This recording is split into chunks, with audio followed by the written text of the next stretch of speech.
Bonsoir à tous, bienvenue dans Ça déraille, le podcast sur un sport où les Français sont toujours pris dans ce qu'on appelle des bordures. Grosse émission aujourd'hui parce qu'on va débriefer Paris-Nice et Tirreno Adriatico, mais aussi on va se projeter sur Milan-San Remo, qui sont les favoris affichés avant la Primavera, le premier monument de la saison. Il y aura bien sûr nos rubriques, on attaque pas, un petit quiz, des paris, évidemment vous avez le menu. Maintenant, il ne reste plus qu'à présenter les invités. On va commencer par celui qui a été le plus ponctuel, même si ça a été catastrophique d'un point de vue technique, mais il est présent. Bonjour Monsieur Sakian, bon retour parmi nous. Bonjour Monsieur Tritz, non, ça n'a pas été catastrophique du tout, Bon. J'étais là dans les temps, j'ai calculé ma sortie à Longchamp pour être là avec vous à 18h, donc tout va bien. Attends, on m'a dit, selon les données, 30 km/h et tout, mais ça rigole plus maintenant, t'es passé, t'es passé d'un équipier à Lance Armstrong là, directement. Alors je sais pas si la comparaison est très flatteuse, mais il y a du progrès, c'est-à-dire qu'il ne pouvait pas ne pas y avoir de progrès vu de là où on partait. Ok, bon, ça va mieux. Théo est avec nous aujourd'hui, mais on a l'habitude de le voir, évidemment, c'est un des plus présents. Le pilier, n'ayons pas peur des mots. Pas du comptoir. Oh, allez, c'est bon. En tout cas, on n'a pas les plus mauvais aujourd'hui. Ça, c'est un bon jour à tous les autres, qu'on adore, évidemment. On va partir directement donc, dans l'émission. On va débriefer d'abord, évidemment, Paris-Nice, Tirreno qui se sont déroulés il n'y a pas longtemps. Ensuite, Milan-San Remo. Pour rappeler, comme d'habitude, la sponsor de cet épisode et de Ça déraille, c'est l'ACA, l'assurance vélo collective. Vous avez l'habitude. Vous allez sur le site si vous voulez assurer votre vélo pour le vol et la casse. Et vous avez 30 jours gratuits avec notre super code Ça déraille. Voilà, ça c'est dit. On va maintenant tranquillement assurer le tempo. T'as fait une bonne sortie aujourd'hui, hein. Papa va rentrer et puis il va aller faire du tempo maintenant, hein. On va d'abord parler de Paris-Nice, donc avec la victoire pour la deuxième année de suite de Matteo Jorgensen. On ne va pas refaire le fil de la course, hein. C'était bien lui le plus fort au final en conclusion. Mais on va rentrer directement dans le vif du sujet. Pas le temps de niaiser. Jérémy, est-ce que Matteo Jorgensen aujourd'hui est devenu une alternative crédible à Jonas Vingegaard qui était en difficulté, mais ça on le verra un petit peu plus tard à cause d'une chute. Mais est-ce que de ce qu'on a vu de Paris-Nice, c'est peut-être l'enseignement principal, c'est Jorgensen est devenu un leader, même si on savait déjà, mais plus que solide et surtout il a affiché des ambitions pour aller encore plus loin. Non, je crois pas encore, du moins, parce que là on parle d'une course d'une semaine et on savait qu'il était capable de la gagner puisqu'il était le tenant du titre. Donc moi, Jorgensen m'a pas spécialement surpris dans la mesure où Vingegaard s'est retiré de la course. J'aurais quand même été curieux de savoir ce qui serait passé si Vingegaard n'était pas tombé. J'ai pas eu le sentiment que Vingegaard était hyper serein avant la chute, mais toute l'analyse elle est biaisée finalement par ce qui s'est passé.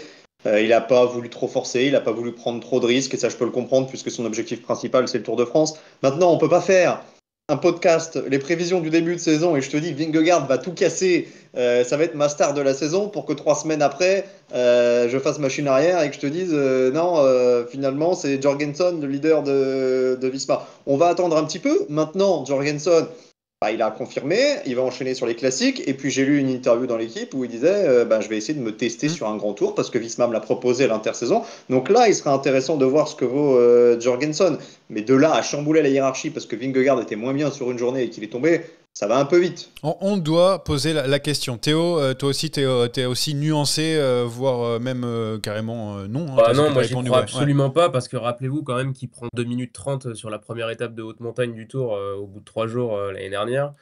Donc à partir de là, pour moi, t'es pas crédible à être une alternative à Vingegaard. Alors certes, ça a couru différemment, mais non, je vois pas pourquoi ça le serait. Il est à sa place, il est là où on a décidé de le mettre en début de saison.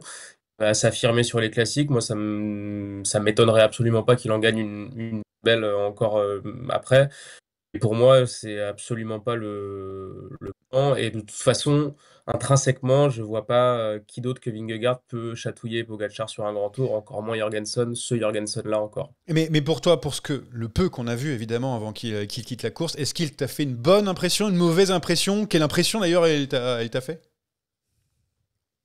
C'est pas encore alarmant parce que il y a 2 ans, quand il écrase le Tour en 2023, Bauduc il le bat quand même sur cette même édition de Paris. Il a jamais été très flamboyant en début de saison, hein, Vingegaard en vrai. C'est toujours après son 2e stage d'altitude du printemps qui commence vraiment à être très très fort. Donc non, ça m'a pas inquiété. En revanche, ce qui m'inquiète davantage, c'est qu'il y a une chute qui peut potentiellement ralentir le processus de sa saison. Ça, c'est plus alarmant. Sportivement, il n'était pas non plus à la ramasse, il était certes pas stratosphérique. Pour moi, il y avait pas de motif d'alarme. Moi, c'est la chute qui m'embête un peu plus. Inquiétude pour toi, Jérémy, avec ce qu'on a vu, même on parle de Paris-Nice, mais après on a Algarve aussi où il a été dominé en montagne. Il l'a été aussi sur Paris-Nice, même si à chaque fois les chronos l'ont bien aidé. Inquiétude ou pas? C'est vrai qu'on a un peu tout dans la saison, mais quand on voit le super Pogacar à côté, mais c'est vrai que comparer un coureur à Pogacar, c'est souvent difficile, mais on a l'impression qu'il a un petit peu plus de retard. C'est peut-être fait exprès, mais est-ce qu'il y a une inquiétude pour toi? Je pense que Théo a parfaitement résumé la situation et j'ai pas grand-chose à rajouter. Inquiétude, non, parce on est au mois de mars et qu'il n'a pas perdu Paris-Nice à la pédale. Il a perdu parce il était souffrant et qu'il voulait pas prendre de risques et qu'il y avait de toute façon une alternative dans son équipe qui s'est révélée gagnante. Mais le parallèle avec Pogacar, pour moi, n'a pas lieu d'être parce qu'on sait comment est Pogacar. Pogacar, il court du mois de février jusqu'au mois d'octobre pour tout gagner. Il est capable de tenir un pic de forme. Vingegaard ne fait jamais ça. Vingegaard, tu vas pas aller le voir s'amuser sur San Remo, sur Roubaix, même si c'est pas sûr pour Pogacar. Vingegaard, il a un plan de bataille, il va monter en puissance. Il commencera à être plutôt pas mal à la période du Dauphiné, quelques semaines avant le Tour, pour être à son pic de forme sur le Tour. Et l'année dernière, il était dans un autre état au mois d'avril, je peux te dire, que simplement en retard sur sa préparation. Et sur le Tour, il n'était pas si loin que ça. Ouais. C'était le meilleur des autres, le meilleur derrière l'extraterrestre. Donc non, il n'y a pas lieu de s'alarmer. Maintenant, il va falloir monter en puissance. C'est-à-dire que si dans 3 mois, on se rend compte au Dauphiné qu'il est toujours moyennos, là, on pourra appuyer sur la sonnette d'alarme. Pour l'instant, ça va. On est au 15 mars. Le début du tour, il est très très loin. Ouais, et puis ça t'arrange Parce que pas même s'il si est tu pas bon. reprends 2022, en plus, Johan, je regardais là, Tirreno, en 2022, il se fait aplatir par Pogacar aussi. Pays-Bas, il gagne pas, il est au-delà du top 5.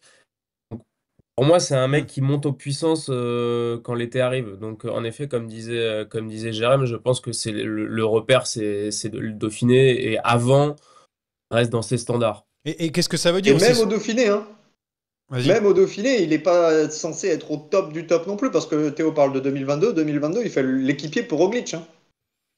Ouais, et donc et surtout que sa saison, elle a été un peu particulière, sa préparation était particulière cette année, donc on peut tout voir, parce que vu qu'il a fait différemment, on peut voir des choses qu'on n'a pas l'habitude de voir chez Jonas Vingegaard, même si bon, c'est vrai qu'il n'a pas été trop habitué à gagner, même l'année dernière il était très fort, peut-être trop fort, et il a fini par tomber. Qu'est-ce que ça veut dire pour vous deux, ce Paris-Nice, parce que Jorgensen, il bat Lipovic, qui n'est pas forcément le cador encore annoncé, on espère qu'il va encore progresser, il était toujours bien placé tout. Skelmose tombe, UAE pas au niveau, les bordures, etc. Est-ce que vraiment on a eu un Paris-Nice avec des indications réelles à cause de tout ça, de tout ce mélange en fait, où il y a eu beaucoup de... Bah voilà, on a perdu Vingegaard, on a perdu ceci, cela. Non, je sais pas. Théo, tu veux peut-être commencer comme tu... je vois sous les yeux que tu as travaillé, donc vas-y, exprime-toi. Sur UAE? Sur ce Paris-Nice, est-ce qu'il veut dire quelque chose? Est-ce que par rapport à toute l'adversité qu'il y avait, est-ce que vraiment on peut... Parce que l'année dernière, il y avait encore Remco, l'année d'avant, il y avait encore du beau monde, Pogacar et Vingegaard, mais là... Paris-Nice, ça reste Paris-Nice, qu'importe l'adversité, il faut gagner une course comme ça. UAE était pas ridicule avec sa start list. Chez Ineos, il y avait des gars solides. Je pense que si Lenny Martinez avait fait top 3 au podium ou avait gagné, je pense qu'on serait tous en slibard aujourd'hui. Donc, on aurait fait un podcast Sur les avec la champs. Marseillaise et je sais pas quoi. Donc, non, il faut pas minorer ce de Jorgensen, qui d'ailleurs, dans sa gestion de course, a été impeccable. Je trouve que, en termes de leadership, il l'a dit quand il a pris le maillot, que parfois la meilleure défense c'est l'attaque. Il l'a montré dans la dernière étape à Nice, qui est toujours difficile à gérer, d'autant plus que son équipe n'a pas été sensationnelle. Il n'y a pas eu de très très gros collectif sur ce Paris-Nice, si ce n'est celui d'Ineos. Et non, moi j'ai trouvé que ce succès-là était logique, qu'il n'avait rien à envier aux autres succès de Paris-Nice qu'il a sur les précédentes éditions. Il y a eu des conditions difficiles, il y a eu des scénarios de course différents.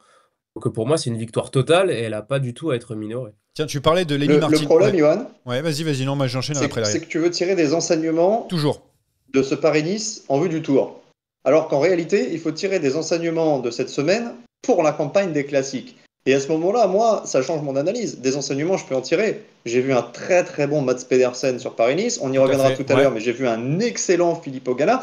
Moi, Paris-Nice, j'en attends pas, moult enseignements en vue de la saison des grands tours. Parce que les principaux leaders visent le Tour de France et que le Tour de France est encore très loin. Pogacar n'était pas là, Vingegaard a abandonné, Remco Evenepoel est toujours en convalescence, Roglic se cache. Donc il n'y a pas d'enseignement à tirer en réalité, mais regarde sur les précédentes saisons, en fait Paris-Nice n'a jamais été un marqueur par rapport à ce qui s'était passé après 2022. Pogacar écrabouille la concurrence et il se fait taper par un Vingegaard qui monte en puissance. Il y a eu des années, c'est Schachmann qui a gagné, l'an passé c'est Jorgensen. Ces gars-là, ils n'ont jamais été des acteurs du classement général. Par contre, pour les classiques, ouais, on a vu qui étaient les gars en forme, on a vu Pedersen, on a vu Zinglé, parce qu'on parle de Visma-Leasebach, mais Zinglé, il était quand même souvent dans les bons coups aussi, et ça en rassure. Très bien. On en parlera évidemment de tous ces cadors. C'est vrai qu'il y a eu de belles choses par rapport aux classiques qui arrivent. On parlait de Lenny Martinez. Théo en parlait juste avant. On l'a vu pris dans une bordure. On l'a surtout entendu dans la bouche de Roman Kreuziger, son directeur sportif sur la course, qui a beaucoup critiqué le placement de Lenny Martinez. Martinez a répondu en disant qu'il était cramé, etc.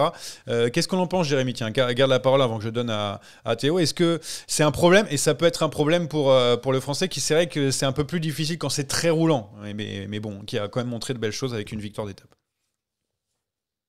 C'est un problème. Il est jeune, il a une marge de progression, on connaît ses points forts, on connaît ses points faibles. Moi, je trouve ça déjà bien de repartir de Paris-Nice avec une victoire à la pédale sur une étape avec tous les cadors, et je trouve que c'est un premier pas très encourageant. Début de saison, il était là, Il était là, un peu dans l'ombre de Buitrago. Il a fait le jeu d'équipe assez souvent. Là, il a eu sa chance. Moi, j'attendais pas de Martinez de gagner le Paris-Nice dès cette année. Il faut toujours capitaliser sur ses points forts avant de travailler ses points faibles. Et je crois que Martinez a encore besoin de travailler. Il a encore besoin de prendre de l'étoffe. Ce sera jamais le champion du monde du chrono, même s'il a fait déjà des progrès là-dessus. Oui, sur une course comme Paris-Nice, tu peux être régulièrement mis en difficulté parce que par essence, cette course-là, elle est piégeuse. Mais tu en as d'autres qui se sont fait piéger par le passé. Contador s'était fait piéger. T'as plein de gars qui ont perdu Paris-Nice sur des coups de bordure, sur des coups de fringale, et c'est pas pour autant que ce ne sont pas devenus des champions. Donc laissons-lui le temps de s'affirmer et réjouissons-nous de l'avoir vu gagner devant tous les autres. Toi, Théo, c'est la sortie de Kreuziger que t'as moi, mais c'est vrai qu'il lui en a mis plein dans la gueule, on va dire, entre guillemets, Kreuziger, en disant il aurait jamais dû être placé là. Il a foutu en l'air le travail de l'équipe, vraiment cru, quoi, Roman Kreuziger, évidemment. Ouais, et puis le lendemain, Lenny forcément n'a d'autre choix devant les micros que de confirmer et de dire qu'il s'était raté. Donc amende honorable certes, il y a peut-être des déclarations qui sont peut-être à garder dans le bus, mais au-delà de ça, comme Jérémy l'a remarqué, ça fait quand même pas mal de temps qu'un Français n'a pas gagné une arrivée au sommet World Tour devant des mecs à la pédale, sans partir devant, sans anticiper, sans donc non, il faut se repérer, il faut se référer à ça. Après, certes, ça annule un peu toute sa fin de semaine, du coup, plus grand-chose. Mais c'est déjà très bien ce qu'il fait.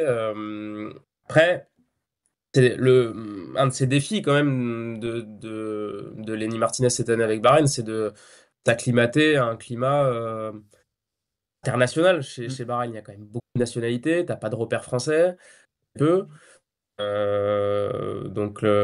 Voilà, c'est peut-être pas aussi. Tu joues aussi une adaptation avec tes coéquipiers aussi, et cette erreur-là, peut-être que.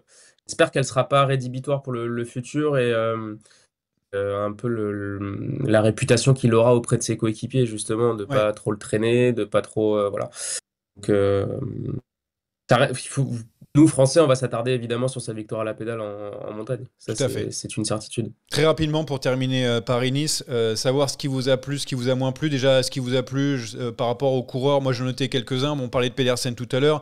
Je notais Magnus Sheffield aussi et Ineos, franchement, sur cette semaine, animateur au possible. Lipovic, évidemment, qui termine deuxième et qui a été très bon, qui a été au-delà des espérances, toujours bien placé, le deuxième homme de tout ça. J'ai mis Champoussin et tout. Non, qu'est-ce que vous avez remarqué dans tout ça? Qu'est-ce qui vous a plu? On enlève les classiques men, évidemment, Jérémy. Bah, t'as cité tous les mecs qui se sont distingués, mais donc je oui, vais pas être très original. Hein. mais oui, mais Je vais pas tu veux t'inventer un mec. Mais non, mais tu prends dans la liste. J'ai noté tout ça pour que vous puissiez Ah bah moi, c'est piocher comme des Pedersen. Hein. chips. Ah, Pedersen, Moi, je te bon, l'ai là. dit, c'est Pedersen. Bon, Pedersen, incroyable. et Théo, toi. Pedersen, Ah, Pedersen. Pedersen, j'ai entendu beaucoup de choses hein, sur la Provence, qui savait plus sprinter, qui savait plus se placer, Ouais. qui serait pas là pour les classiques. Attention à Pedersen. Ouais, bah, Attention à Pedersen et peut-être même dès samedi, parce Mais- parce qu'on parle pour lui du Tour des Flandres. C'est vrai que c'est un acteur à chaque fois qui prend des risques, il essaie de contrer les gros favoris, même sur Paris-Roubaix. On sait qu'il a la caisse peut-être pour gagner un jour.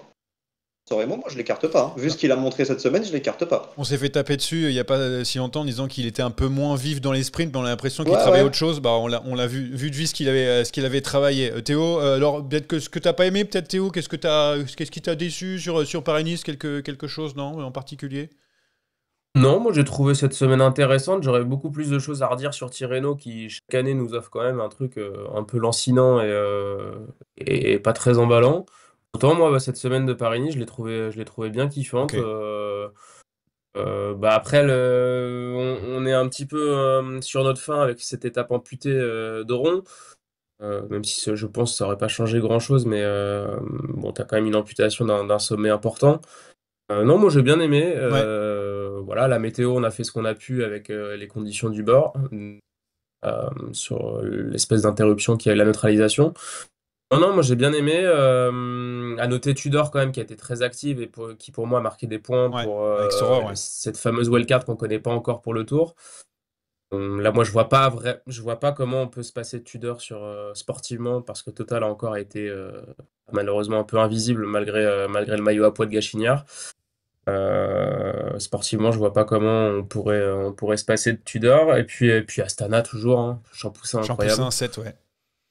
Ouais, c'est. Moi, Ouais. j'avais noté UAE et vite fait, parce qu'en fait, quand ils gagnent pas, t'as l'impression que c'est Pour tout moi, de c'est suite une défaillant. déception. On n'est pas dans le même. Ouais. Dans le même, Et O'Connor, qui je trouve un peu déçu, voilà. Mais bon, après, encore une Enfin, on en fois. parlait l'année dernière, hein. Jérém l'avait très bien dit dans le podcast de fin de saison. L'année d'après, d'une surf annuelle, elle est toujours très compliquée. Et là, c'est dur. Tu sens qu'il aimerait que ça continue pareil, mais bon, bah, c'est compliqué, quoi. Ça fait 2 courses où c'est compliqué.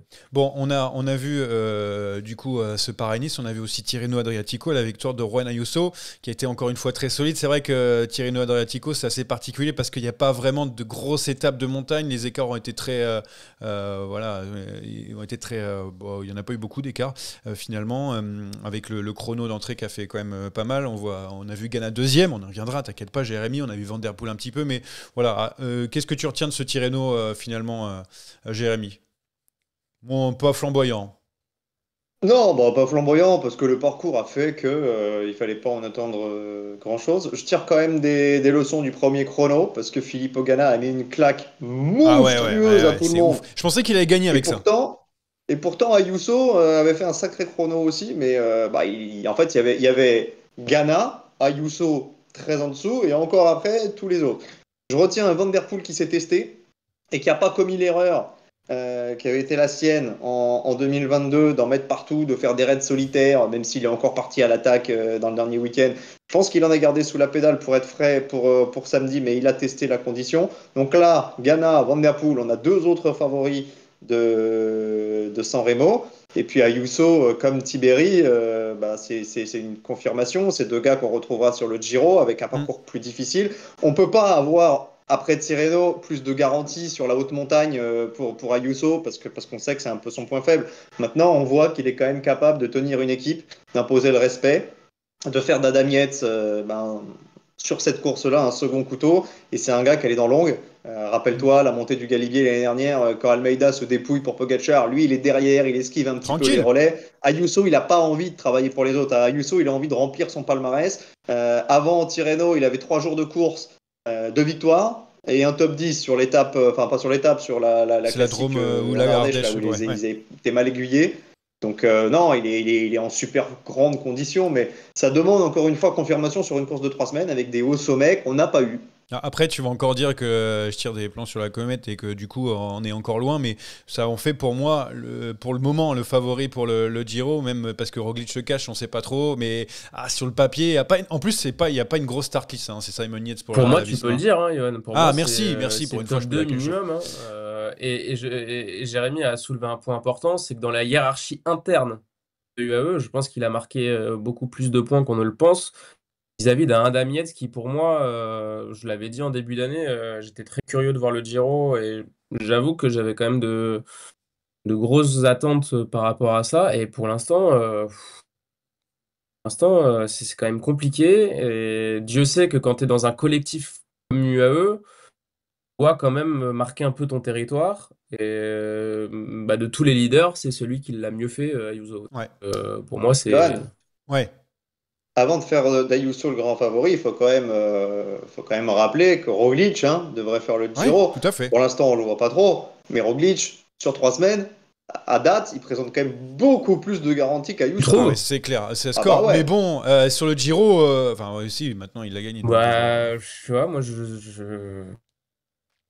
Écoute, je mettrais les deux. Je mettrais les deux sur le même plan, tu vois, parce que Roglic, il a 47 Ayuso, ans maintenant. à chaque fois que je l'attendais, et pas forcément sur 3 semaines, l'année dernière sur le Tour de Romandie, il prend le maillot jaune, et il a très souvent craqué sur des étapes difficiles. Les étapes pour rouleurs, c'est pas de souci. C'est un des meilleurs rouleurs des grimpeurs. Je pense qu'à l'exception de Pogacar, Vingegaard et mais le Tour de Romandie, Jérém, c'est pas son objectif de son année.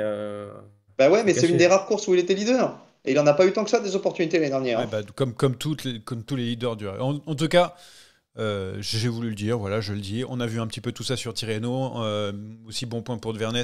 On parle des wildcards aussi pour Uno X, qui a remporté une belle étape en échappée. Ça faisait un petit moment qu'on n'a pas vu quelque chose comme ça. Voilà, en gros, pour Tirreno, Paris-Nice, c'est fait. On va attaquer, ou pas d'ailleurs. Stop les amis, on va vous freiner un petit peu pour faire une petite page de pub avant le retour de l'émission. On va vous parler de l'ACA. Vous connaissez déjà les assurances pour la maison, pour une voiture, mais vous aimeriez bien aussi assurer votre vélo qui vous a coûté un bras. Eh bien ça existe avec cette assurance, l'ACA et l'AKA. Ce qui est bien, c'est que cette assurance s'adresse vraiment aux cyclistes. Vous pouvez casser votre vélo dans votre sortie du dimanche ou en course. L'ACA vous protège dans ces moments-là et vous pouvez stopper cette assurance quand vous le voulez. Et un petit cadeau avec le code SADERAIL, vous obtenez un mois gratuit. Attaque de Pierre Rolland encore une fois. Personne ne réagit. Qui a pris quoi alors maintenant, je le rappelle encore une fois, chacun prend ce qu'il veut et ce qu'il a vu autour du vélo, hors bien sûr nos thèmes principaux. Et donc voilà. Tiens Théo, vu que je l'ai sous les yeux, tu vas commencer, on en a parlé un petit peu, tu veux parler d'une chose autour des grands tours? D'une énième déclaration de Richard Plugueux, notre manager préféré de la Visma Lease qui s'est un petit peu indigné parce que vous le savez tous, pour l'instant les wildcards sur les grands tours ne sont pas tout attribués. Il y a une grande discussion pour essayer de gratter une équipe supplémentaire au départ de chaque grand tour pour un petit peu solder ce débat-là. Et bien, Plugueux s'est dit complètement contre. Et, pour des arguments qui peuvent s'entendre. Pour la sécurité, notamment, c'est ce qu'il disait. Parce que des arguments de sécurité, etc. Sauf que, il fait repartir son leader sur une étape qu'il ne doit jamais terminer, Vingegaard, après l'appel qui se prend.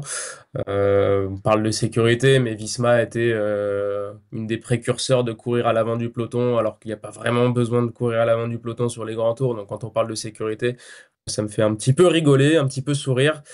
C'est un peu quand ça l'arrange, notre ami Richard. Ouais, et puis on attend aussi surtout de savoir quand est-ce qu'ils vont trancher, parce que finalement, il faudra bien donner les invitations et ça peut tout changer, parce que s'il y a cette invitation supplémentaire, c'est sûr qu'il y a moins de débats pour savoir qui va y aller, pas y aller sur le Tour de France, qui est très convoité évidemment, mais sinon, il va y avoir une belle guerre. Jérémy, qu'est-ce que tu veux parler de Tour, qu'est-ce que tu as vu, qu'est-ce qui t'a plu, exprime-toi, vas-y. Moi, j'ai deux choses. Deux choses relatives au cyclisme féminin. Moi, j'en ai un. Donc, en tout cas, tes deux choses, ça pourra rentrer dans les deux. Alors, vas-y, dis avant, je m'adapte. Moi, c'est pour Aude Bianic. Je sais pas si tu voulais en parler. Exact, c'était ça, vas-y. Aude Vianney qui est devenue maman il n'y a pas très longtemps, la première coureuse française de mémoire, 33 ans. Voilà, je voulais déjà la féliciter, évidemment, bravo. Et puis ensuite, pour dire que c'est cool parce qu'en plus, Movistar, ils l'auront prolongé l'année prochaine. Il y a quand même un flou autour de ça, ce qui est moins le cas dans le football maintenant, par exemple, mais qui est un peu plus avancé par rapport à ça, où il y a des règles, etc. Là, dans le vélo, il n'y en a pas trop. Là, Movistar fait l'effort de la prolonger une année supplémentaire, mais à 33 ans, on peut dire c'est terminé tout, mais voilà, elle va continuer le vélo. Elle a fait du vélo partout, enfin tout le temps, même quasiment le jour de son accouchement, donc c'est qu'elle avait encore envie de revenir. Mais voilà, je voulais dire un petit mot là-dessus. Vas-y, je te laisse la parole, Jérémy. Non, très bien. Simplement pour rebondir quand même là-dessus, c'est bien ce qu'a fait Movistar. J'ai quand même lu, alors j'ai pas lu le papier de West France, j'ai lu ce qui a été repris sur l'équipe, que Movistar lui mettait un petit peu la pression pour reprendre plus vite. Bon, on aurait pu se passer de ça. Il voulait la faire reprendre à Nocquereux. Elle est maman depuis 4 mois, faut peut-être lui laisser un petit peu de temps aussi. Nocquereux, c'est demain, pour info, mercredi pour ceux qui écoutent en podcast. Non, moi je voulais revenir sur un point qui nous avait fait un petit peu débattre lors du premier podcast sur les prévisions de la saison, sur l'état de forme des deux revenantes, de PFP et de Van der Breggen. Je pense qu'on est déjà en capacité de dresser un premier bilan. C'est très très top. bon. C'est plus très, que très top. Bon pour les deux. Et autant Van der Breggen, moi ça m'étonnait pas trop parce qu'on savait qu'elle a jamais lâché le truc, qu'elle était dans la machine SD Works, qu'elle faisait les sorties et que de toute façon elle avait le potentiel pour revenir. Maintenant PFP, ça fait une éternité qu'elle n'avait pas roulé sur la route. Elle fait un tour de l'UAE à côté de la plaque, il faut quand même bien le dire. Et 3 semaines après, sur l'Estradé, podium. Binda, elle fait pas top 10. Mais simplement parce qu'elle s'est dépouillée dans le dernier kilomètre et dans les 3-4 derniers kilomètres pour Voss. Mais sinon, elle était là, elle était dans le groupe des vainqueurs. Donc attention, le Tour arrive dans 4 mois. Ces deux femmes-là montent en puissance. Vollering est au top de sa forme, pas de problème. Longo Borghini est bien. Kopecky, on l'a pas encore vu. Attention aux deux quand même. Ouais, et surtout, je me posais la question quand elles étaient toutes les deux, Vollering et donc Anna van der Breggen sur les Strade Bianche. Je me dis, il y a 6 mois, même pas 4 mois, c'est l'autre qui parlait à l'oreillette pour lui dire fais ci, fais ça. Ça doit être quand même assez particulier. Je ne connais pas trop leur relation. Mais bon, et aussi un truc que je voulais souligner. Terrible. Ouais, bon, voilà. Bon, j'ai l'impression que Vollering, c'est avec beaucoup de personnes. Je sais pas trop qui est fautif là-dedans, mais bon, il y a chacun son tempérament. C'est normal, c'est des gagneuses. Ce que je voulais dire aussi, c'est que la FDJ Suez qui domine, enfin les Strade Bianche a dominé quand même le peloton mondial, et franchement, c'est plutôt pas mal. On verra ça sur le Tour de France, comment ça se goupille, parce que ce sera vraiment le test. On a fait le tour, on enchaîne. Allez, c'est parti, on allume la mèche. Allez mon petit, on en remet là, on en remet. Et parce que c'est vraiment les 5 minutes les plus intenses de la saison. On m'a dit 20. Qui a changé pour mettre 20 ? Je parle de la montée du Poggio. Ah voilà. C'est 5 minutes et quelques, 6 minutes peut-être, la montée du Poggio. Et donc, mais ton ascension, si tu comptes pas l'attention, elle est avant. Oui, bien sûr. On me change mon texte. Bon bref, Milan-San Remo, on adore, premier monument de la saison. Et surtout, j'ai l'impression que c'est indécis au possible. Parce que Pogačar n'y arrive pas et parce qu'on a vu des choses fantastiques à côté. Mais la question que je dois poser, je commence avec Jérémy cette fois-ci. Pogačar, favori numéro 1 avant la course, oui ou non ? Non. Ah, et pourquoi ? Je sais pas, on demande pas à Théo le oui-non, puis après on développe. Et, j'ai l'impression que j'ai plus du tout... Bon alors, la main sur ce podcast... Ça fait quand même 5 ans qu'on fait ces podcasts, on a des règles établies et toutes les semaines ça change. C'est vraiment le meilleur élève. Bon, alors Théo, je te repose la question, la même que Jérémy, Pogačar, favori numéro 1 ou non avant la course ? Favori numéro 1, oui. Vainqueur, non. Très bien.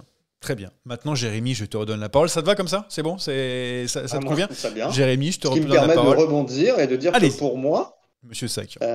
Pogačar n'est même pas le favori numéro 1. Ni le 2, parce qu'en cas d'arrivée à plusieurs, je le vois très souvent battu. Je le vois battu contre Van der Poel, je le vois battu contre Pedersen, contre Milan, contre Philipsen. Peut-être même contre Ghana, qui maintenant va dans les sprints massifs. Et là, on peut pas dire que ça se fait à la fraîcheur, parce que Milan-San Remo... beaucoup de coureurs qui l'ont fait vous le diront, pendant 280 km on fume la pipe et on se met une tannée sur 20 bornes, et donc c'est pas la fraîcheur qui joue, c'est vraiment la puissance, l'intelligence tactique, le placement, etc. Pogačar sera l'un des favoris, ça c'est évident. Il a coché la course, et Pogačar, quand il est au départ, il coche une course, il est parmi les favoris.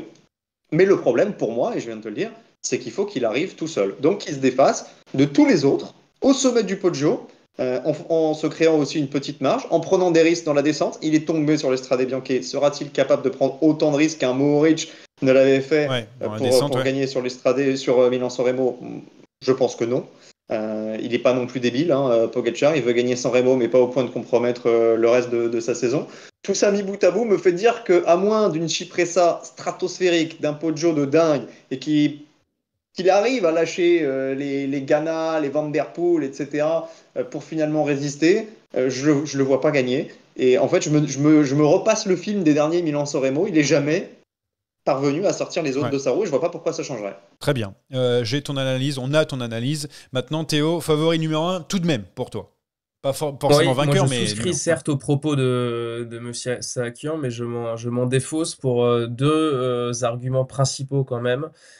C'est qu'on a occulté pour l'instant dans le discours et dans les arguments de Jérémy qu'il y aura des conditions météo qu'on n'a pas vues ces dernières années, c'est-à-dire pour l'instant de la pluie, pour l'instant un temps froid, qui quand même, malgré tout, peut favoriser une course de loin, peut favoriser certains mauvais états de forme, surtout si la température s'en mêle. On se souvient que des Milan-San Remo dantesques, il y en a eu, il y a 10 ans, 2013, 2014, il faisait très froid. On sait que par exemple pour un Julien Lafilippe, c'est compliqué, et pour d'autres ça peut l'être aussi. Pogacar sous la pluie, c'est quand même magnifique. À des conditions météo donc qui peuvent l'avantager. Tu as un vent de dos qui pourrait quand même favoriser pour l'instant une course de loin également. Après, je suis d'accord quand même avec Jérémy. Il y a quand même quelques arguments contre. Pour moi, le principal, c'est que je trouve sa composition d'équipe optimale. Il y a des choix, moi, qui m'étonnent un peu. Je vois qu'on met un Vegard Langen qui, pour moi, est... Voilà, un Nils Pollitt, pour moi, aurait suffi pour faire les tempo, comme on dit, les 250 bornes où ça fume un peu la pipe. D'autant plus que tu auras d'autres équipes aussi pour rouler un petit peu. Un Domen Novak qui est certes sur le papier un excellent équipier, mais qui, moi, je trouve que depuis quelques semaines n'est pas au niveau escompté. Je trouve que ça manque d'un puncher, d'un Morgado, d'un Vermeersch pour accélérer un peu plus. La compo... Pour moi, ça reste la course la plus imprévisible quand même de toutes. Ça reste la course la plus excitante et quand même, jamais vraiment le grand favori qui gagne quand même. Ouais. C'est rare que le grand favori de la course des bookmakers l'emporte à la fin. Donc c'est pour ça que je dirais que c'est le grand favori, mais pas le vainqueur. Pour la composition, pour l'instant, qui n'est pas officielle, évidemment, Pogacar est accompagné de Langen, McNulty, Narvaez, Novak, on en parlait, Pollitt et Wellens, mais peut-être qu'ils vont t'entendre et rajouter. Moi, j'avais pas vu McNulty. Pour moi, il était remplaçant dans ce que j'avais vu. Mais tu vois, mais tout peut changer à tout moment, mais c'est vrai que la composition d'équipe marche, surtout quand on sait que pour décrocher les autres coureurs, il va falloir mettre un tempo terrible juste avant le pied, au pied et dans la montée. Maintenant, Jérémy, Johan, bien sûr. Je rebondis quand même sur l'argument des conditions météo. Quand on regarde un petit peu les principaux favoris de San Remo, il y a Pedersen qui a gagné le mondial le plus dingue en 2019 à Rogate en termes de conditions. Il y a Van Der Poel qui fait du cross tous les hivers. Alors certes, c'est pas un adepte du froid, mais je suis pas sûr que ça le dérange particulièrement qu'il pleuve un peu. Pipo Ghana, je connais pas ses affections particulières. Philipsen, c'est un gars des classiques, un gars de Roubaix. Je suis pas sûr que ça change énormément. Par contre, c'est vrai que le vent, ça peut jouer un rôle important parce que vent de dos, ça peut inciter à attaquer, effectivement. Après, Théo disait ça, je suppose aussi pour dire que ça va rendre la course encore plus difficile et donc à l'avantage de Pogacar, évidemment, je suppose. Je fais ton avocat. Merci. Ça va peut-être la rendre plus imprévisible encore. Oui, voilà. Et d'ailleurs, en parlant donc du fait que ça soit imprévisible, c'est parce qu'il y a d'autres coureurs qui sont capables d'autres anciens vainqueurs, évidemment. Enfin bref, il y a un peu tout. Jérémy, qu'est-ce qui t'a plu dernièrement ? Qu'est-ce qui te fait dire tiens, lui, il sera là, lui, il sera là, lui, il sera là. Évidemment, on n'a pas été aveugle sur les différentes courses, mais vas-y, tu peux maintenant parler de tous ces cadors que tu as vus dernièrement briller. On a parlé de Pedersen, de Pogacar, de Van Der Poel, de Ghana. Pour moi, ces quatre-là, c'est les 4 tops d'affiche. Maintenant, j'ai envie d'en parler de 2 autres. deux sprinters. Le premier, c'est Jonathan Milan. Je ne Ouais. sais pas s'il sera là sur la Via Roma Ouais, est-ce pour que ça va gagner passer San Remo. Ouais. Est-ce qu'il peut Mais- passer quand on voit ce qu'il va y avoir autour et ça va déjà avec Pogacar, tu sais que ça va aller très vite, mais est-ce qu'il sera là? Pour moi, c'est la question. J'attends pas de lui de gagner San Remo. Par contre, j'attends de lui des progrès par rapport aux éditions précédentes où on l'avait déjà annoncé comme un outsider. Ce que j'ai vu, notamment sur le premier sprint du AE, alors c'est pas un Poggio, mais c'était une ascension de Ouais. 800-900 mètres où Pogacar, s'il était risqué, hein, il était allé faire le sprint. Jonathan Milan a éclaté tout le monde avec une puissance indécente. Et sur ces efforts de 45 secondes, 1 minute, pour moi, en ce moment, il n'y a pas mieux. Alors, il va falloir étendre un petit peu l'effort. Mais si Jonathan Milan bascule à 5-10 secondes au sommet du Poggio, j'en fais un candidat crédible. Et puis, j'ai envie de te parler du tenant du titre, qui est quand même passé à côté de son début de saison. Il s'est éclipsé, l'air de rien, là, cette semaine, vous ne l'avez pas vu. C'est Jasper Philipsen. Ouais. Et il est retourné bosser en stage. Il est allé dans des chambres hypoxiques là, pour se faire un stage d'altitude avant de partir à San Remo. Je crois qu'il court Nokere, ouais. Il pour Nokere, ouais, il est prévu. pour ce on dit mercredi. Nokere, ouais, tout à fait. Il est ça assez sera officiel. déjà un premier enseignement. Il aura un petit peu plus de rythme que les autres. Et un tenant du titre, surtout un sprinter qui est conditionné à gagner, avec Van Der Poel dans son équipe, tu peux jamais l'écarter. Donc des grands favoris, en fait, moi j'en vois 5,5. Ok. Je mets Milan à 0,5, mais Milan, s'il passe au sommet du Poggio ou qu'il est à moins de 10 secondes, si ça arrive au sprint, Ouais, c'est vrai que il n'y aura c'est. pas Merlier pour l'embêter. Hein. Ouais, ça, je suis d'accord. Théo, dans tout ça, alors, toi aussi, qu'est-ce qui te fait dire, tiens, lui ou lui, ils seront là? Bah, ça tient finalement à Pogacar qui, pour lui, n'a qu'une solution finalement, c'est de larguer tout le monde. Et pour moi, le grand défi de Pogacar, c'est de larguer des gens sur du 4-5%. Pour l'instant, la grande force de Pogacar, on le sait quand c'est des étapes de montagne, c'est d'abord la première accélération et c'est surtout le rythme qu'il arrive à tenir quand les autres ne tiennent pas. Et pour moi, cette asphyxie-là est quasi impossible sur San Remo parce que c'est pas assez dur, c'est pas assez long. Donc moi, ce qui me fait voilà, je trouve qu'en effet, il est un peu dans une équation qui est difficile à tenir parce que pour moi, en plus, Pedersen et Ghana ont fait une prépa alignée pour être sur des efforts de résistance. C'est pas anodin ce que fait Pedersen la dernière étape. Ah bah non, c'est Il aurait clair. pu à Nice, il aurait très bien pu siffloter, finir Paris-Nice tranquillement dans les roues. Non, il s'est fait une intense à vitesse réelle, en Et Van course Der réelle. Poel a fait pareil à Tirreno, hein, Voilà. le même jour. Donc pour moi, j'ai l'impression qu'on a vraiment préparé San Remo en indexant un peu, en se basant sur les forces de Pogacar. Et pour moi, je pense qu'un groupe sera en bas de la descente du Poggio. Je pense qu'un petit groupe sera en bas du Poggio, avec toujours ce peloton des sprinters derrière à 15-20 secondes qui match ou pas pour rentrer si ça se regarde devant. Et c'est pour ça que je vois pas Pogacar gagner et que je vois un mec fort au sprint.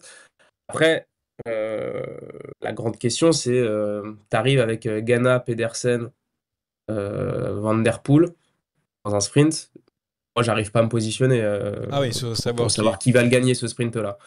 Donc voilà. C'est fou quand même quand comme les coureurs ont transformé un petit peu la préparation à Milan-San Remo qui a totalement changé, et notamment depuis que Pogacar est là, où en fait même les sprinteurs qui passaient bien les bosses ont encore fait plus de spécifiques pour encore mieux passer les bosses pour pouvoir être là et pour gagner Milan-San Remo. Ça c'est aussi assez Et ça tient assez au naturel particulier. de cette course aussi. Ouais. C'est quand même la grande classique où le spectre des vainqueurs possibles est le plus large. Voilà, sur Liège, tu sais que tu en as 5. Roubaix, tu sais que tu en as 4 ou 5 quand vraiment tout se passe bien. Les Flandres, c'est encore pire. Pour moi, c'est devenu quasiment une course de grimpeurs avec Van Der Poel en plus. Pour moi, le spectre de San Remo, je pense que des vainqueurs possibles, entre guillemets, moi, je peux t'en citer 20, en fait, finalement. Et c'est là où c'est le plus. C'est pour moi, voilà, c'est la course la plus difficile à gagner pour moi, pour un mec comme Pogacar. Ouais, et puis on n'a pas cité bien sûr les autres outsiders. Je sais pas, Mohoric est là aussi, même si on l'a vu un peu plus en difficulté, mais il y a d'autres équipes qui arrivent avec des coureurs Guillermet aussi capables. On ne sait pas s'il arrive à passer. Enfin bref, pas mal de choses. Juste très rapidement, Jérémy, si Pedersen et Milan arrivent dans le même groupe, est-ce que Pedersen fait une passe à Milan comme Van Der Poel l'a fait pour Philipsen? Toi, ouais. 100%. Oh, ok. Non, c'était juste pour savoir, c'était une question. À partir du moment où il dit dans les médias, avant même le début de la saison, je laisse Jonathan Milan faire le tour, moi je me consacre au Giro parce qu'il a plus de chances de gagner au sprint. Et la cohérence voudrait que s'ils arrivent tous les deux sur la Via Roma, il y en ait un qui se mette au service de l'autre. En revanche, la question peut se poser si Pedersen est dans le groupe de tête avec 3-4 secondes que derrière, est-ce qu'il passe des relais avec Van Der Poel, avec Ghana, dans le fameux groupe de tête théorique avec Milan derrière? Ouais. Là, en revanche, je reste un peu plus pantois. Ça peut l'aider. Très rapidement aussi sur les Français, j'ai noté la plus belle carte sur le papier, c'est Paul Magny, en tout cas avec ce qu'il a montré depuis le début de la saison. Alaphilippe sera là. Théo m'a noté aussi Romain Grégoire. Jérémy, toi, on est un peu dans ces trois-là. Alors je dis pas pour gagner, on ne sait jamais. Magny, par exemple, est capable de faire de belles choses, on l'a vu. Axel Laurence, c'est pas là? Axel Laurence, bien sûr, j'ai oublié de le mettre, mais c'est vrai que j'ai tendance à l'oublier d'Ineos. Il va être libre, plus libre que l'année dernière, service d'Alpecin. Donc je te dis pas qu'il peut gagner, mais j'attends quand même Axel Laurence dans le coup, quoi. Ok. Après, moi, juste 10 secondes, pourquoi j'ai mis Grégoire? Parce que moi, je pense que c'est le plus à même de suivre les accélérations, que ce soit Cipressa ou Poggio. Je trouve que vraiment, moi, il m'a fait très très belle impression quand même sur ses courses précédentes.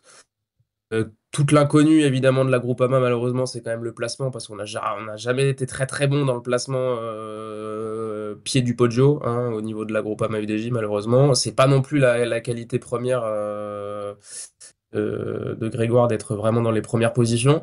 Et si on est dans les 10-15, pour moi, je le vois possiblement suivre au moins le deuxième groupe. En tout cas, les Français, il y en a pas mal qui seront leaders de leur équipe. On voit Philippe chez Tudor, Magnier chez Soudal, il y a vraiment un rôle pour lui.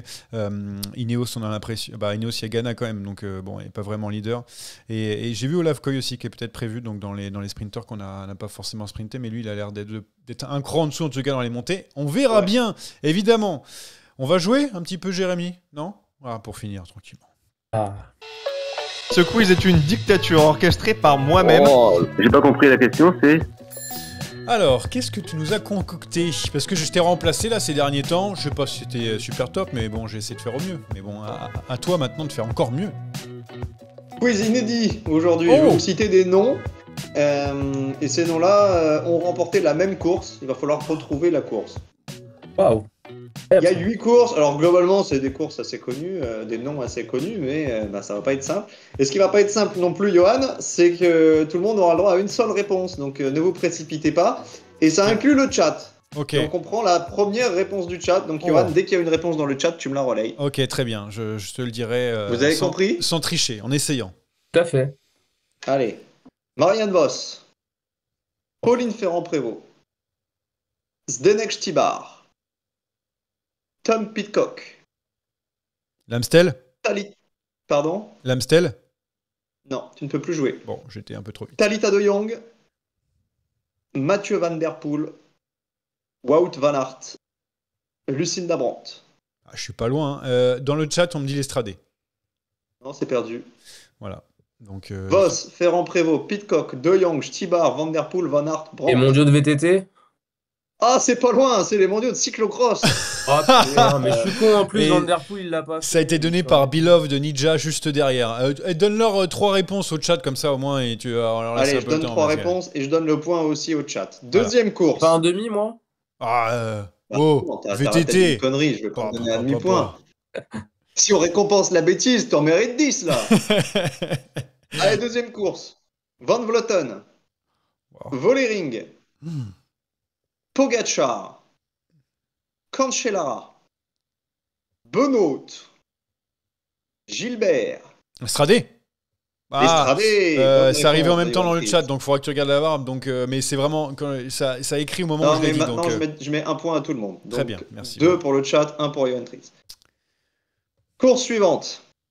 Philipsen, Démarre, Bouhanni. San Remo. Ciao. T'aurais dû attendre le Boigny. Turgis, Sinkeldam et Consoni. Laquelle? Non, Simone. Kurn. Non, c'est pas Kurn. Je suis tenté au hasard. Dans les chats, Le il n'y a chat pas a de quelque réponse. chose à proposer? Non, pour l'instant, il y a rien. Ah, mais attends, mais c'est Je redonne dur. les noms pour le chat. Philipsen, Demar, Bouani, Turgis, Sinkeldam et Simone Consoli. Johan Tritt, je suis très déçu de toi sur cette question. Non, c'est pas ça. C'est pas ça. Eh oui. Non. Eh oui. Denain, ça a été Eh donné oui. Denain qui l'a me jeté. Non, c'est pas ça. C'est Paris-Chauny, bien sûr. Oh là Vous là êtes passé là à là côté là de la question. Putain, mais C'est dramatique. Sinkeldam, qu'est-ce qu'il fout là-dedans? C'est pour ça que Eh c'est bah, ça qui m'a il a foutu le gagné doute. Paris-Chauny, qu'est-ce que vous voulez que je vous dise? Voilà, bah c'est son plus Quatrième beau course. succès. 2-1-0. Froome, Roglic, Evans, Tyler Hamilton, Bottero, Porte. Championnat du monde de chrono. Dauphiné. Ah, fuck, Plus. non. Non. Ça va être le chat. Non. Quintana, Vlasov et Carlos Rodriguez. Les Jeux Olympiques, on me dit dans le chat, donc il y a vraiment des mecs qui Non, ont... allez, tout le monde peut en jouer. Tout le monde peut en jouer un coup. Attends, redis. On donne la liste. Froome, Roglic, Evans, Tyler Hamilton, Bottero, Porte, Quintana, Vlasov et Carlos Rodriguez. Je veux dire, leurs championnats nationaux... C'est une course dans le tour, une course par étape pour le tour. Le Tour de Suisse. Non. Ah, Tour de Romandie, vu la tête qu'il a fait. Tour de Romandie. Allez. Donc Théo, en fait, Merci, ce qui s'est Théo. passé ce matin, c'est que Théo, il allait jouer au loto. Il a joué le 2, le 6, le 8, le 10, et c'est le 3, le 7, le 11. Il est tout à côté. C'est quand même fou ça. Merci Oh là beaucoup, là. Théo. Tu as un amour, parce que j'étais très loin. Bon, il y a 2-2-0, il reste 4 courses. Hein. Donc c'est encore faisable de remonter. Sagan, Kwiatkowski, Bonon, Pozzato, Asgreen, Van Aert, Van Der Poel, Grand Prix E3. Ah, j'allais le dire. le Grand Prix Ah, E3, E3 bien joué, Saxo Théo. classique. Je t'ai laissé revenir. 2-2-1, ça se resserre.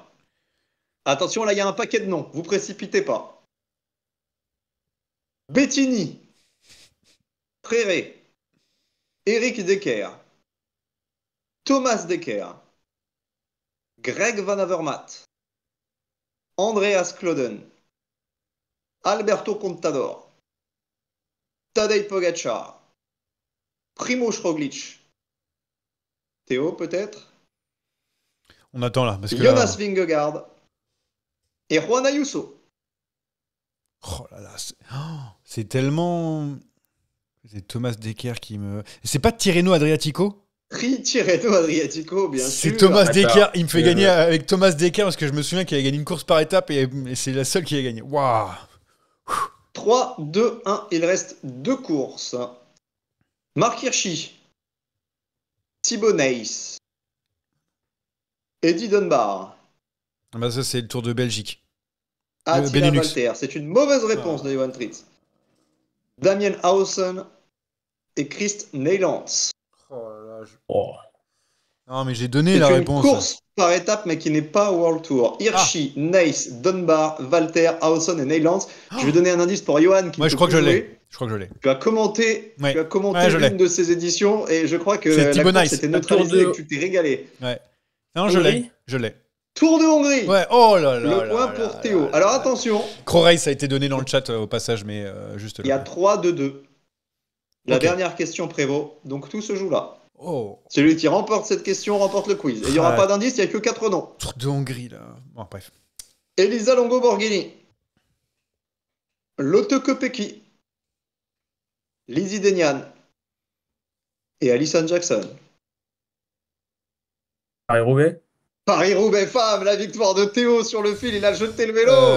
Tu Il y regarderas avait que aussi 4 noms, le, il y a 4 éditions. le chat aussi l'a donné en même temps. après moi. En Après même moi. temps, en tout cas, je pense. En tout cas, dans les eaux. Bon. Donc, on Dans donne tous à les Théo. cas, il y a une victoire de Théo. On Ouais. verra si le chat est co-vainqueur. Mais en tout cas, Johan Ouais. Tritt, tu perds ce quiz. Ah là là. Alors que tu avais toutes les cartes en main, c'est Ah, dramatique. Paris-Chauny, Tour de Hongrie, c'est terrible. Là, pour moi, je dois C'est marquer une des catastrophe. points. Invaincu, C'est une putain. catastrophe. Toujours invaincu. Pour moi, c'est pas une victoire de Théo, c'est une défaite de ma part. Voilà, je le dis. Ah oui, oui, on peut dire ça. On peut dire ça.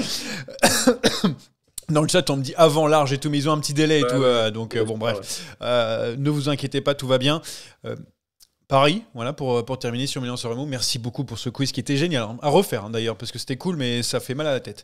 On part sur les paris, on part sur Milan-San Remo. Ah, c'est même pas vrai. Bon, il y a un grand match Paris, c'est vrai. Très simplement, je sais qu'il y a beaucoup de candidats à la victoire pour Milan-San Remo, la Primavera. Maintenant, il va falloir me donner le vainqueur ou un petit tip sur le podium. Vous me donnez bien ce que vous voulez, mais vous me donnez quelques tips pour cette course, sachant que la semaine dernière, c'est moi qui étais plutôt bon en mettant Pidcock podium. Mais bon, après, c'était pas non plus hyper difficile.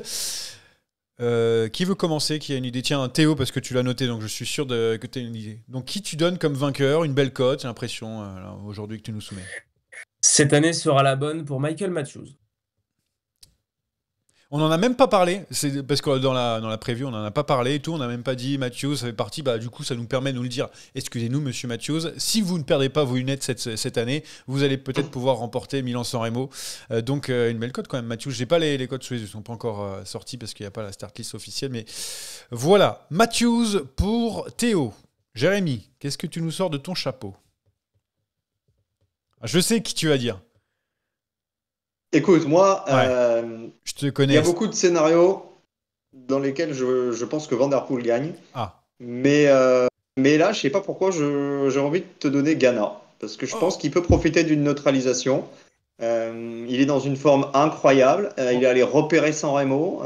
Il a fait de belles descentes. Il y allait. Il a fait de belles descentes. Donc, la cote doit être peut-être un peu meilleure. Et en plus, même s'il arrive dans un groupe au sprint, moi maintenant, j'enterre pas Ghana. Hein. Donc, Ghana. C'était aussi, je voulais me mettre en favori aussi, mais du coup je vais changer mon fusil d'épaule et je vais donner, allez, soyons fous, je pensais que tu allais le donner, donc on y va, Jonathan Milan, qui va remporter donc ce Milan-San Remo. Je me dis voilà, ça tergiverse, il arrive derrière comme une bombe, on le voit arriver au loin, boum, Pedersen l'attend, il se retourne, il le balance jusqu'à l'arrivée, c'est parti. Milan, un Italien qui remporte donc Milan-San Remo, ou Ghana bien sûr, ou Matthews, ou alors Pogacar va aligner tout le monde. Merci, on va s'arrêter là-dessus. Merci messieurs d'avoir été avec nous. Tu as l'heure pour ton rendez-vous mon cher Théo, tout le monde est content. Jérémy a mis ta petite casquette, il n'a pas pris trop le soleil. À partir de là, on est bon. Allez, ciao. Merci, et bon samedi qui fait bien la Primavera. Ciao tutti. Ciao.